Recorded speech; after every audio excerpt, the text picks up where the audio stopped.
بابی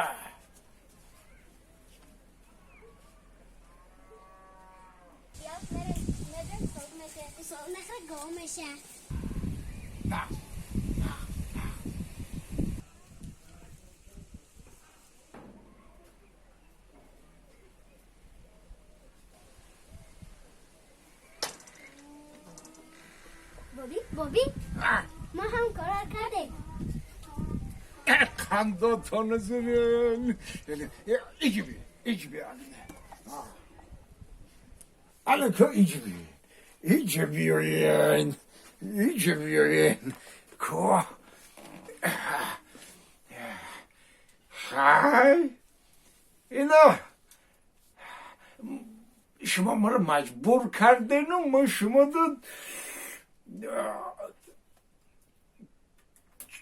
کفتر خریدم. شما ما رو مجبور کردین، ما شما دو کفتر خریدم. انا که با شما کفترها رو دان دادین، شکمی کفترها رو سیر کردین. نقص انا با شما ما رو مجبور کردین که ما شما دو مرغ بخرم. انا که مرغ، هندوک، چوجه ها و همه رو شکمشون رو سیر کردن در کره، همه رو سیر کردن.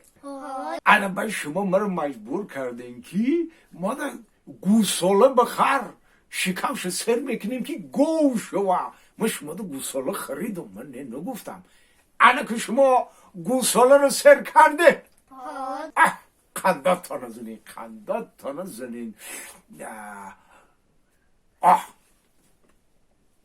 انا که شما گپ زنین که شما ده کدام نمودی حیوان محقوله که ما شما ده انا همو حیوان بخرم. فیل.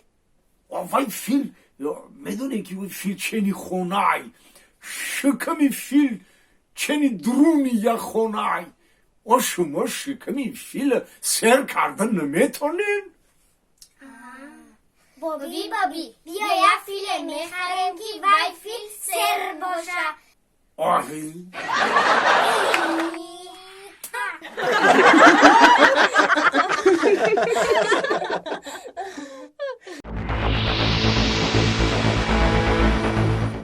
اونجا فیل درست بخوره.